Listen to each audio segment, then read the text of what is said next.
정말 감사합니다. 이 시간에도 몸이 불편해서 병원에서 또 집에서 캐나다에서 또 미국에서 함께 예배드리고 있는 우리 성도님들에게 동일한 은혜가 임하기를 주의 이름으로 축복합니다. 오늘 이 본문의 말씀을 보면은 도마라는 제자가 예수님이 처음 두려워서 피하여 있는 그 제자들이 있는 곳에 오셨을 때에 도마는 거기에 없었습니다.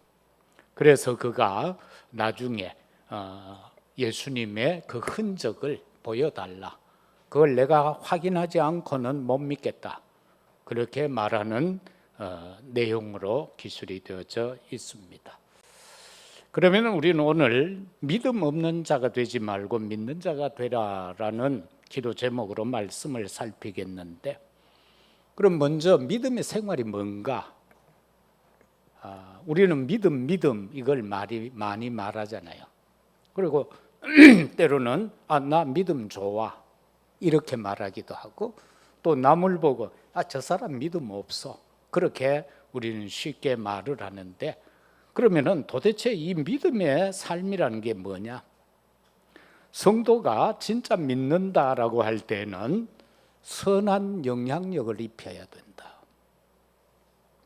다시 말하면은 한 예로, 일제시대에 평양에는 기독교인이 3%밖에 안 됐습니다. 기독교인이 3%밖에 안 되었는데, 그 일제 만렙에는 이 조선 시기에니까 이 매간 매직이 심했다고 그래요.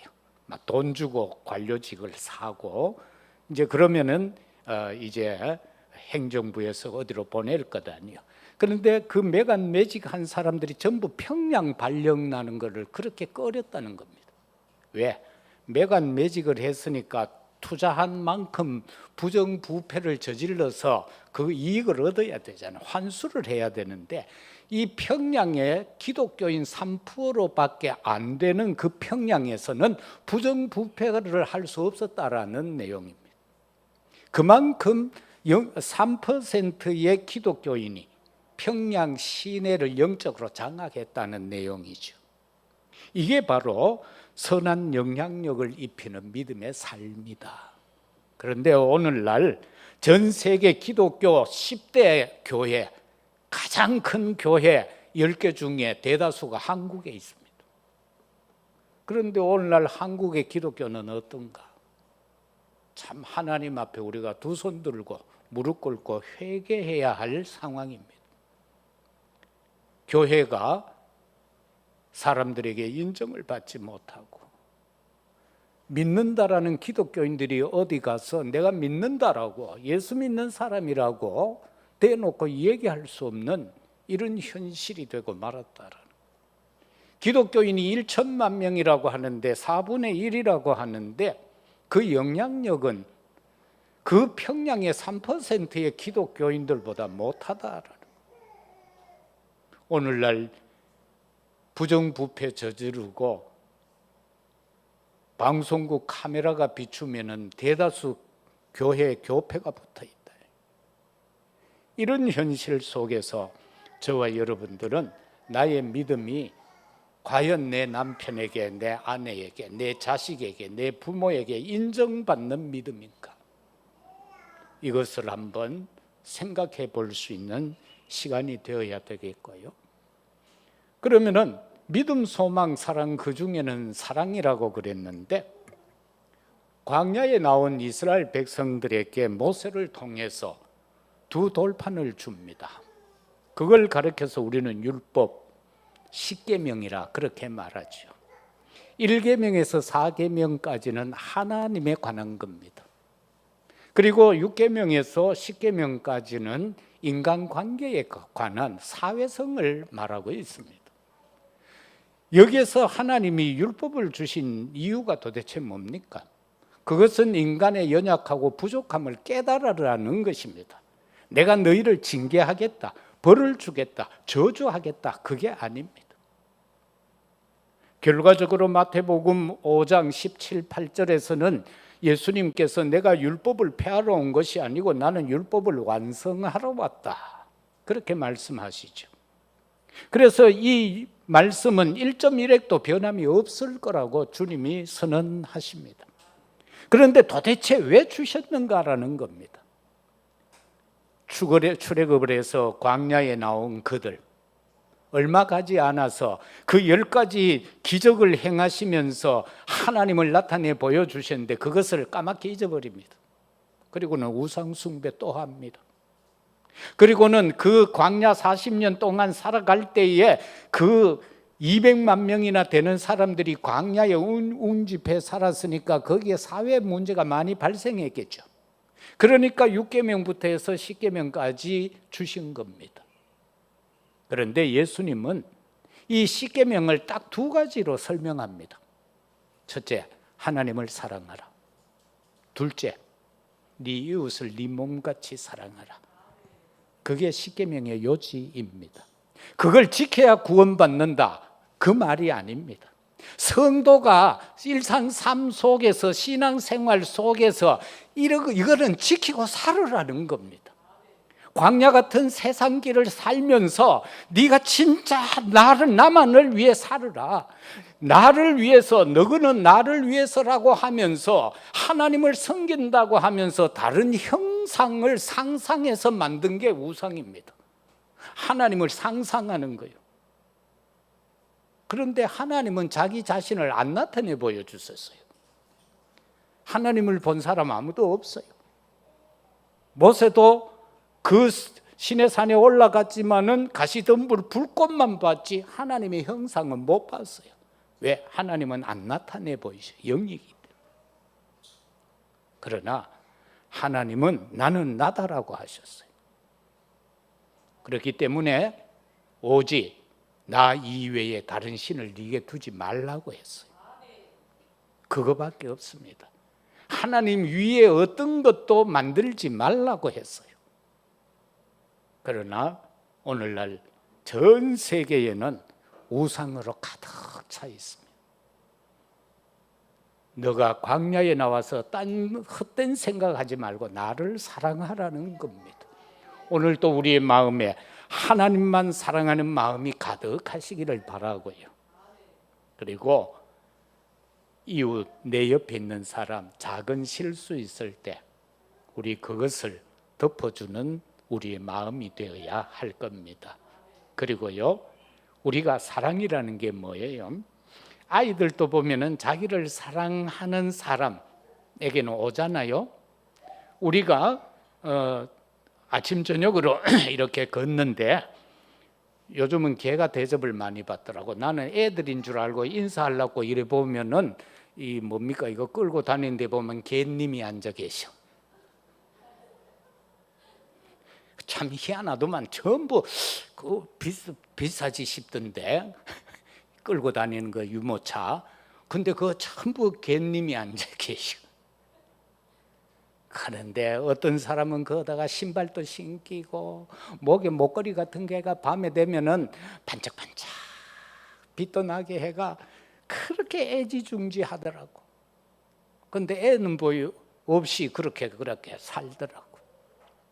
자, 그 개조차도요, 이 멋있는 개 몇 마리가 있어요. 우리 항상 시간이 동일하게 가다 보면 우리가요, 지 자신에게 대해가 되게 관심을 갖거든. 그러면 그 놈이요, 가다가 딱 돌아서서 우리 보고요, 씩 웃어요. 하물며 개도 그러할진데, 우리가 아이들도요, 사랑하면 옆에 오잖아요.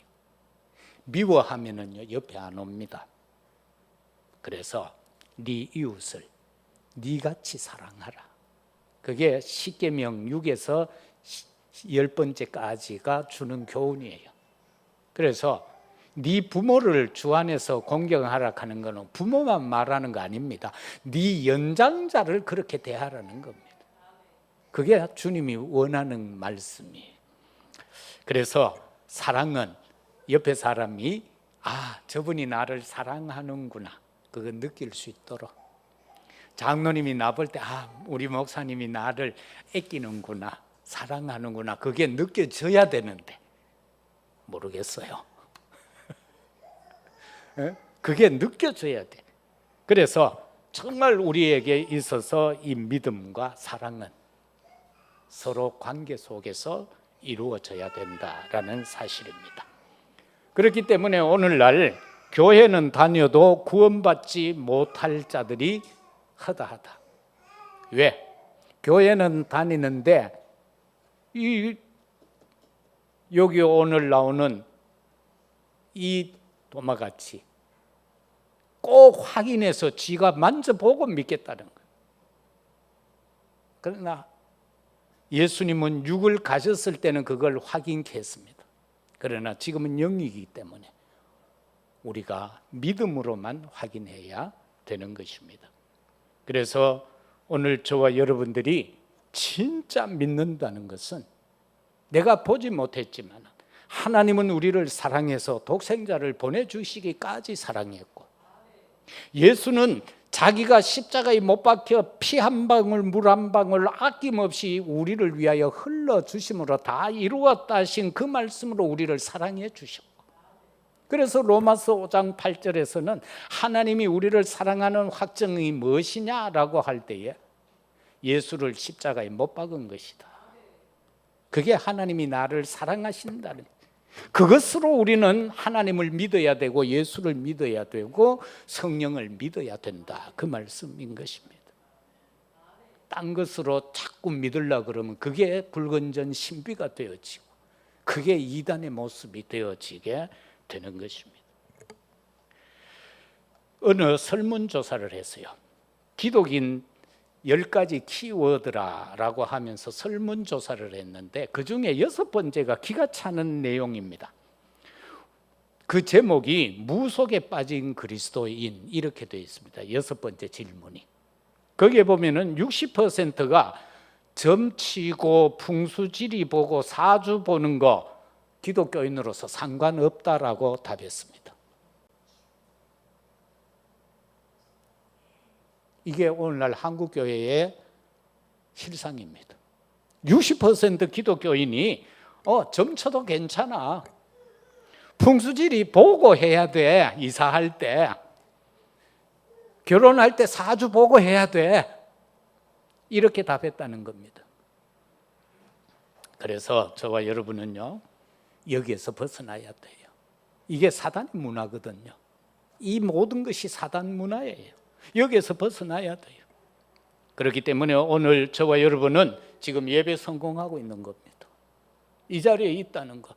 그리고 때로는 몸이 불편해서 지금 병원에서도 예배 드리는 권사님이 계시고 집에서 예배 드리는 집사님도 계시고 저 해외 나가 있으면서도 이 시간 예배하는 딸들이 있다. 그래서 우리의 예배라는 것은 하나님은 영이시기 때문에 우리가 어떤 눈에 보이는 것보다도 더 중요한 것은 신령과 진정으로 예배하라. 내 마음과 뜻과 힘을 다해서 예배하라. 그리고 오늘 뒷부분에 보면 30절, 31절 말씀이 중요한데요. 거기에는 요한복음을 기록한 목적이 거기에 기록이 되어져 있습니다. 예수께서 제자들 앞에서 이 책에 기록되지 아니한 다른 표적도 많이 행했는데 왜 이것만 말하고 있는가라고 할 때에 오직 이것을 기록하면 너희로 예수께서 하나님의 아들 그리스도이심을 믿게 하려 함이요 또 너희로 믿고 그 이름을 힘입어 생명을 얻게 하려 함이라. 그래서 요한복음을 우리에게 주셨다, 그 말씀인 것입니다. 그러면은 믿음 없는 자가 되지 말고 믿는 자가 되라라고 할 때 첫 번째는 도마같이 믿음 없는 자가 되지 말자, 24절에서 27절의 내용인데요. 거기에서 보면 의심을 버려야 된다라는 걸 알 수 있습니다. 저와 여러분이 믿는 자가 되기 위해서는 의심을 버려라.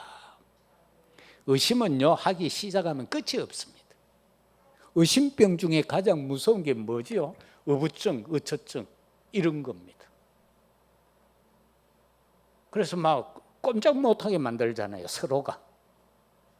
그렇기 때문에 이것이 정말 저와 여러분들이 생각해야 될 내용이고, 의심하게 되면은 자신의 믿음이 완전히 무너져 버려요. 지금 바다에 있는데, 풍랑이 있는데 예수님이 저쪽에서 걸어와요. 그래서 제자들이 유령인가 이렇게 처음에는 말하잖아요. 왜? 사람이 물 위로 걸어오니까 유령인 모양이다 이렇게 말하죠. 그럴 때에 사람들이 아니야 선생님이야 이렇게 할 때에 항상 보면 다혈질적인 베드로가 라고 하면서 주님 저기 계시는데 내가 가야지 라고 하면서 배에서 내려서 몇 발자국 걸어가요. 걸어가다가 밑에 넘실거리는 파도를 보고는 그만 두려워서 물에 빠져버렸다. 의심하면 안 된다. 의심하면 하나님의 복이 내게 오다 다 가버린다. 하나님의 은혜와 하나님의 능력과 응답이 오다가 내가 의심하는 순간에 다 무너져 버린다. 파도가 바위에 부딪혀서 포말이 되어지는 것처럼 그렇게 해서 다 없어져 버린다. 그래서 의심병을 버려라. 이거 치유받아야 돼요. 그리고 두 번째는 은혜 자리 놓치지 마라. 딴 사람 다 같이 있었는데 왜 12제자 중에 지 혼자 딴 데 가가 있다가 헛소리하노 말이라. 네? 딴 사람 다 믿어서 지금 예수님이라는 걸 인정하고 있어. 그런데 그 자리에 없다가 늦게 나타나 놓고는 내가 만져봐야 된다. 못이 바뀌었으니까 손에 그 못자국 내가 확인하겠다라는 거예요. 어디 감히 피조물 인간이 창조주 하나님을 확인하겠다는 거예요. 오늘날 또 많은 신학자들이 하나님을 자기들이 확인하려고 그러잖아요. 확인할 거 없습니다. 목사가 뭐 하나님을 확인해요. 있는 말씀 그대로 선포하면 되죠. 여러분도 어디 가서 전도할 때 내가 받은 은혜만 선포하면 되는 거예요. 설득하려고 하지 마세요. 내게 설득당할 인간이 누가 있겠어요? 아무도 없어요. 사모도 내한테 설득 안 당해요. 나도 사모한테 설득이 안 돼. 그게 인간의 본질이에요. 그런데 뭘 우리가 설득해가 예수 믿게 한다? 아니요. 내 있는 그대로 허물까지도 이야기할 때에 성령이 역사해서 그 상대가 나도 죄인이네? 이거 깨닫게 해야 하는 거예요. 그래서 하나님 앞에 회개하고 돌아서게 하는 게 그게 전도지. 설득회가 어떻게 하겠어요? 설득회가 안 돼요. 논문 85%는 1년 지나면 반박 논문이 나온다라고 말하고 있잖아요. 이 논문 가는 그 자체도 그래요. 한번 보세요. 어떤 사람은 커피 먹으면 좋다고 하고 어떤 사람은 커피 먹으면 안 된다고 하고 박사마다 다 틀려요. 에? 여러분 안 그래요? 누구 말 믿어야 돼요? 믿을 게 없어요. 그저 내 먹고 싶으면 먹으면 돼요. 그러고 아프면 병원에 가서 주사 맞고 약 먹으면 돼요. 그리고 되게 심해가 아버지 오락하면 갚으면 돼요. 내가 뭐 오고 싶어가 왔습니까? 이 땅에 주님이 보냈으니까, 아버지가 보냈으니까 왔지. 그런데 그거를 줄 땡기게 할 때 그치 버티다가 손목 나갈 수도 있고 허리 나갈 수 있어요. 버틸 거 없어요. 하나님 앞에 살으라 하면 살만 되고 주일날 교회가 예배드리면 되고 6일은 열심히 경상도 말로 쎄 빠지게 일하면 돼요. 내가 쎄 빠진다 하면 미국 처음에 옛날에 한 20년 전에 가가 메시지를 하니까 사람들이 쎄 빠진다 하는 말을 이해를 못 하는 거예요. 그래서 설명을 해줬지요. 이 경상도 말이 조금 희한하긴 해요. 내가 군에 갔을 때도요, 이놈의 새끼들 하도 말을 안 들어가. 수군포를 가지고 몇 가리를 쳐불러가. 선배님 그게 무슨 말인데요? 그래서 웃고 치웠습니다만 군에 가면요 되게 말 안 듣는 것들이 있거든요. 오른쪽으로 가라 하면 꼭 왼쪽으로 가고요. 석 하면 꼭 가는 놈이 있고 진짜 그래요. 그런데 하나님이 우리를 볼 때 매나 안 그렇겠어요? 말씀을 신구약 66권을 주고 그 안에다가 10개만까지 주고 이렇게 좀 신경 쓰고 살으려 했는데 보면은 그 10가지를 꾸역꾸역 반대로 한단 말이에요. 꾸역꾸역 반대를 해. 그래서 의심하지 말고 은혜의 자리에 꼭 있어라. 꼭 있어라. 나중에 헛소리하지 말고 꼭 있어라. 그리고 주님의 부활은 영적인 사실이다. 그리고 이거는 영적인 과학이다. 고린도후서 3절에서 5절까지 하는 예수 그리스도는 말씀대로 와서 말씀대로 죽고 말씀대로 사흘 만에 부활하겠다라고 분명히 말씀했잖아요. 그럼 그거 그냥 믿으면 되는 거예요. 우리가 이때까지 죽었다가 살난 사람 봤어요. 장사 지냈는데. 그런데 예수님은 살아나셨잖아. 빈 무덤이잖아.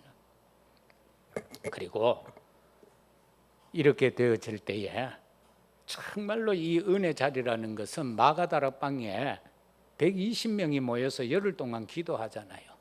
예수님이 승천하실 때 거기에 500명이 있다라고 성경은 기록하거든요. 그 500명한테 이렇게 말해요. 며칠 지나지 못하면 내가 보혜사 성령을 보낼 거니까 모여서 기도하라고 그랬거든. 그런데 그 말씀조차도 며칠 안 지나가가 다 잊어보고 120명만 모여서 기도해서, 그런데 거기에는 보면은 120명 모여 있는 데는 외국에서 온 15나라에서 온 사람도 있어요. 그래서 그들이 거기에서 모여서 기도할 때 엄청난 역사가 일어나잖아요. 그래서 예수님 죽여버리면 끝날 줄 알았거든. 그런데 예수님 부활하고 승천하셨는데 거기 모여서 열흘 동안 기도한 사람들이 오순절을 체험하고 나서 갑작스럽게 15나라로 복음이 선포되기 시작한 거예요. 왜? 교포가 15나라에서 왕 것이 거기에 참석이 기록이 되어져 있잖아요. 사도행전 2장에. 그래서 오늘날도 우리는 마찬가지예요. 우리가 237 나라 5천 종족 같아. 종족은요 수만 종족이 돼요. 그런데 우리가 이제 좀 갈만한 곳이 한 5천 군데 된다고 우리는 그렇게 정했어요. 왜? 인도만 해도요 3천 종족이 넘어요. 인도는 가면은 옆 동네끼리도 언어가 틀리는 데가 있어요. 그런데 우리가 거기에 다 갑니까? 하나님은 지금 우리나라로 수많은 나라에서 노동자들이 들어와가 있고 유학생들이 들어와 있어요. 그들에게 복음 전해서 그들이 가면 되는 거예요. 빌립이 사마리아 성에 가서 복음 전하고 성령의 충만함을 이끌림 받아서 어디로 갑니까? 에티오피아 내시가 지금 왔다가 간다게가 지금 돌아가는데 이사야 53장을 두루마기를 사서 읽는데 이해가 안 되는 거예요. 그래서 성령이 빌립을 그 옆으로 이끌어 가시고 빌립이 그리스도로 설명을 해주니까 내 예수 믿어야 되겠다, 세례 받아야 되겠다. 그리고 흙을 한 박스 퍼가지고 가잖아요. 내 고향은 이제 이스라엘이다. 지금도 에티오피아 사람들은요 그 내시가 복음 전해준 걸 그렇게 감사하고 기뻐해요. 그런데 그 나라도 지금 이 복음이 희미해지니까 얼마나 가난한 나라가 됐습니까? 우리 6.25 전쟁 때 우리나라 7천 명이 와서 우리를 도와준 나라인데 지금은요 가난에 찌들고 있어요. 교수 봉급이 300에서 400불이요. 여러분 그렇게 살겠어요? 경북대 교수가 300불 받고 일한다고 한번 상상해 보세요. 그런데 그 나라는 그렇게 산다고. 그만큼 어려워요. 복음을 상실하면 그렇게 돼요. 우리가 이렇게 축복받고 살 나라입니까? 뭐 제대로 나온 게 뭐가 있습니까? 다행스럽게 하나님은 우리 한민족에게 머리를 줬어요. 그래서 그걸 막 굴려가 오늘 이처럼 부흥된 나라가 되어졌어요. 전 세계 지금 사실적으로는 선교사를 가장 많이 파송한 나라예요. 이 얼마나 감사한 일입니까? 그런데 이거를 모른다니까? 사람들이 몰라. 왜? 기독교인조차도 제대로 영적으로 파악이 안 되는데 뭐 불신 세상의 지도자들이야 그걸 어떻게 알 수 있겠어요? 그래서 우리는 우리 후대들이 정말 이 언약을 붙잡도록 만들어야 돼요. 우리 자녀 후대들에게 정확한 언약을 전달해 줘야 된다는 겁니다. 예수 그리스도 되심을 믿는 자가 되어야 합니다. 예수님은 하나님의 아들이십니다. 하나님이 세상을 이처럼 사랑하사 독생자를 주셨으니 이는 저를 믿는 자마다 멸망치 않고 영생을 얻게 하려 하심이라. 그런데 모든 인간은 본질적으로 죄인입니다. 하나님이 창조해놨는데 얼마 지나지 않아서 마귀에게 속아서 뱀한테 속아가지고 하나님의 말씀을 불순종한 자리에 이르게 되지 않습니까? 그래서 에덴은 화영금으로 둘러 친 바가 되고 인간은 세상으로 쫓겨난 바가 되고 거기에 다시 사단이 함께 오게 되고 그래서 오늘날 이 시대에 살아가는 우리들의 영육간 문제가 쌓이고 쌓인 그 문제다라는 겁니다. 그래서 죄인이 예수를 믿고 구원을 받아야 된다. 죄인된 우리가 예수 믿고 구원받아야, 그거밖에 없어요. 요한복음 5장 24절에 사망에서 생명을 옮겼다. 하나님의 구원의 역사가 있다는. 그 다음에 죄인을 구원하시는 메시아, 이 언약을 저와 여러분은 붙잡아야 돼요. 마태복음 9장 13절은 그렇게 밝히고 있어요. 모든 인간은 자력 구원이 불가능합니다. 우리가 뭘 행해서, 착한 일에서 구원받습니까? 절대 그럴 수 없습니다. 십계명 지켜야 구원받습니까? 십계명요 지킬 사람 누가 있습니까? 예? 그거 다 지킬 수 있어요. 그래서 하나님은 메시아 예수를 보내신 거예요. 그래서 예수님이 내가 이거 폐하러 온 것이 아니고 이거 완성하러 왔다. 너희를 이 저주에서 해방시키기 위해서 왔다는 겁니다. 그래서 우리는 예수 그리스도를 믿음으로 완성시킨 겁니다. 십계명이 필요 없다는 것이 아니고 그 저주에서 해방됐다는 겁니다. 그렇기 때문에 저와 여러분들은요, 내가 뭔 착한 일을 해서 열심히 해서 행함으로 구원받는 것 절대 불가능하다. 오직 하나님의 은혜와 사랑밖에 없다. 오직 하나님의 은혜에, 그 은혜가 믿음으로, 그것으로 인해서 우리에게 구원의 역사가 이루어지게 된 것입니다. 베드로전서 1장 19절은 이렇게 말합니다. 오직 흠없고 점없는 그리스도의 보배로운 피로 말미암아. 이스라엘 백성들이 10가지 재앙 중에서 마지막 재앙, 어린 양의 피 바르는 날 출애굽을 하게 되죠. 그게 뭘 시사하는 겁니까? 예수님의 보혈의, 십자가 보혈의 능력이 아니고는 구원이 안 된다는 겁니다. 사단에게서부터 해방이 안 된다는 겁니다. 그 피로 구속함을, 속죄함을 받았다라는 것입니다. 마지막으로 우리는 구원받은 자의 믿음 고백은 어떠해야 하는가? 저와 여러분의 고백은 어떠해야 하는가? 우리가 참 명절이 너무 길어가지고 엿가락을 땡기고 땡겨는 것처럼 막 한 주간 내도록 땡겨가지고, 내가 침 맞는 한의원이 있는데 이놈의 한의원이 12일을 놀아버렸어. 저 어느 교회 장로님 아들인데, 옛날에 요 건너편에 있을 때는 그 노 장로님은 수요일 날 한 번씩 우리 교회에 와서 예배도 드리고 이제 그렇게 하셨는데, 그 아들이 하는데 침을 잘 놔요. 침을 되게 잘 놓는데, 아이고 목사님, 내가 의사가 돼가 한 번 제자리에 병원 오는 시간부터 앉아보지를 못합니다. 퇴근할 때까지 9시부터 시작해서 오후 6시까지 내두로 서서 사람들한테 침 놓고 있다 보니까 앉아 있을 시간이 없습니다. 나도 요 기간에 어디 한번 갔다 오겠습니다. 그래서 해외여행을 갔는 것 같아요. 12일 동안 쉬어버리더라고. 그 이제 내일 문 여는 날이라. 여러분, 인생은요 이처럼 힘들게 삽니다. 우리가 이 명절 기간에 문제가 있을 수도 있고요, 위기가 있을 수도 있고, 갈등이 있을 수도 있습니다. 그거 없다 하면 우리 인생사가 아니잖아요. 그런데 오늘 이 예배를 통하여서 그 모든 것이 십자가 아래 다 내려놔 버리세요. 그리고 감사와 기쁨을 회복해서 오늘 집으로 가시고 또 그렇게 생활을 영적으로 시작하시면 되겠습니다. 정말 우리는 어떤 고백이 되어야 하는가? 예수님을 주신 나의 아버지 하나님께 감사. 그것이 로마서 7장 24절에서 25절입니다. 오라 나는 공고한 자다라고 했어요, 바울이. 그런데 그거 다 필요 없다. 하나님이 예수님을 내한테 준 것, 나는 그것만 감사한다라고 했어요. 오늘 우리의 감사도 그겁니다. 딴 거 뭐 복잡하게 조항 너무 많으면 안 돼요. 그래서 영국은 불문법이잖아요. 성문법이 아니고. 성문법 해놓으면 맨날 고쳐야 돼요. 왜?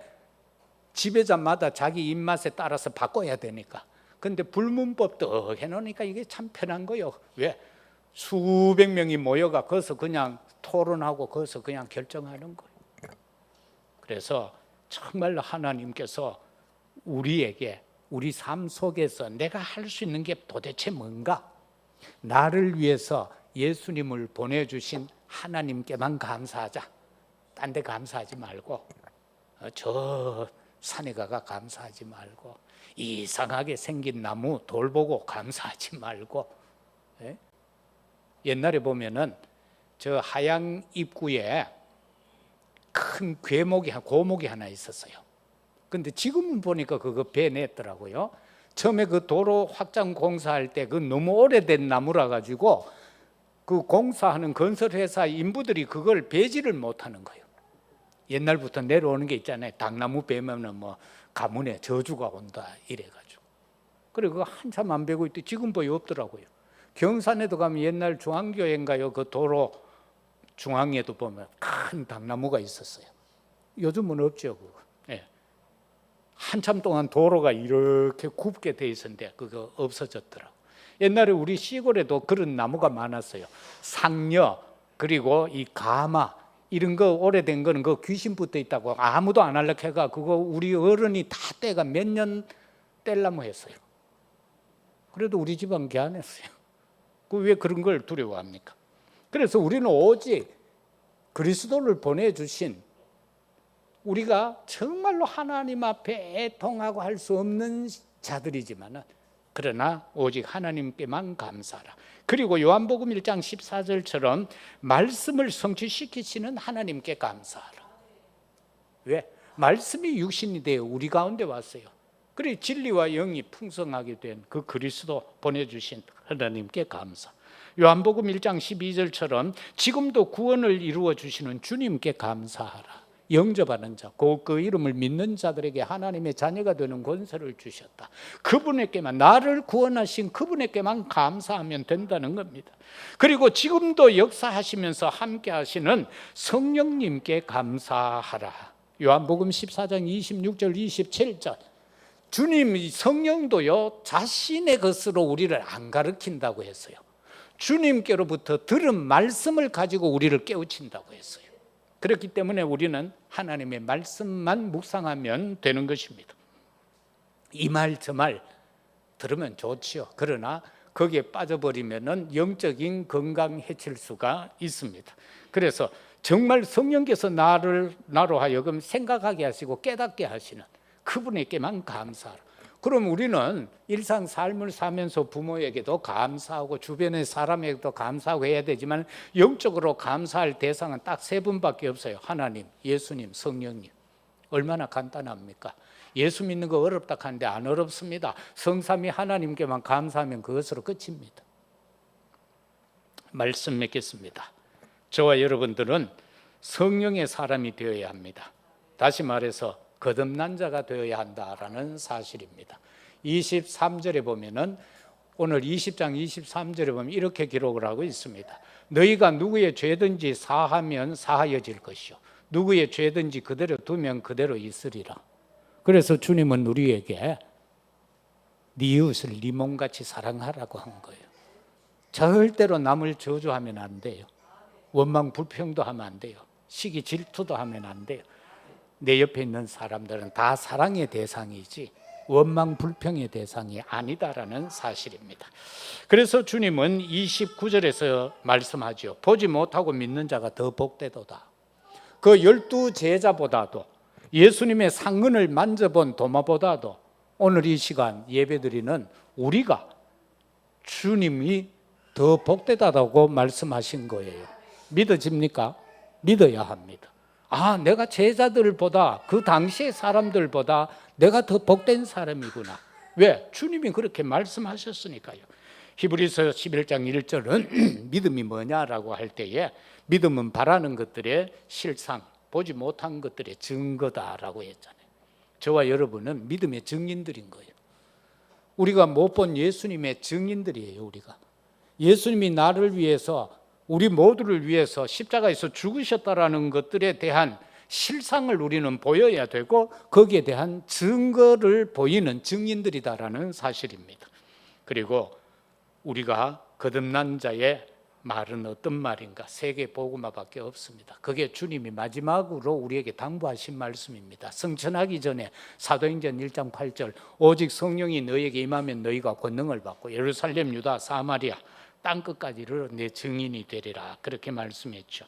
그래서 우리의 입술에서는 오직 복음, 오직 하나님의 나라 그리고 오직 성령 충만의 증인으로 그를 우리가 만나는 그 누구에게든지 잠시 잠깐이라도 만나면은 증거할 수 있는 말할 수 있는 저와 여러분들이 되면 되겠습니다.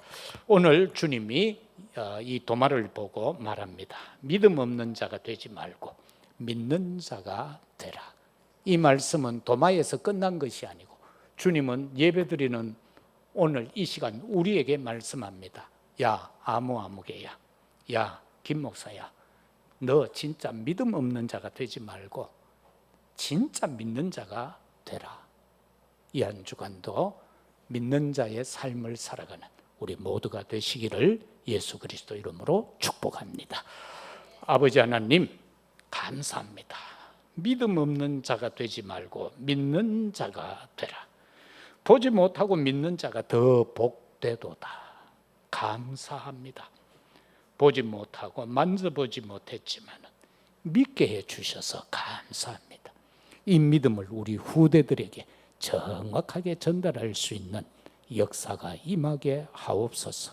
오늘도 병상에 있는 주의 백성들, 몸이 불편해서 가정에 있는 심령들, 또 해외에 나가 있는 심령들, 그리고 영육이 약하여 이 자리까지 나올 수 있는 무릎에 힘이 없는 자들, 새 힘을 허락하여 주옵시고 치유케 하옵소서. 주 예수 그리스도 이름으로 기도드리옵나이다. 아멘.